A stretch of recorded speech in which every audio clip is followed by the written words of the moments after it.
Hello everyone, welcome to my Saraswati Puja mini blog. অন্য দিনের থেকে আজকের পুজোটা একটু স্পেশাল, কারণ আজকে ছিল লাড্ডুর হাতে খড়ি। ভোর 4টের সময় উঠে ওকে রেডি করানোটা একটা টাস্ক ছিল, বাট ছেলে আমার অনেক লক্ষ্মী, কোনো কান্নাকাটি না করে সুন্দর রেডি হয়ে গেছিল। আর এত সুন্দর ড্রেসটাকে কে দিয়েছে তোমরা ওর কাছে কে দিয়েছে?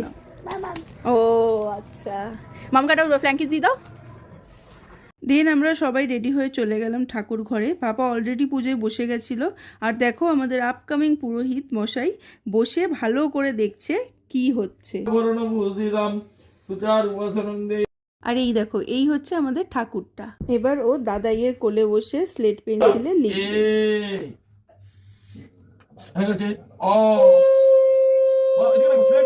ওদিকে তাকাও।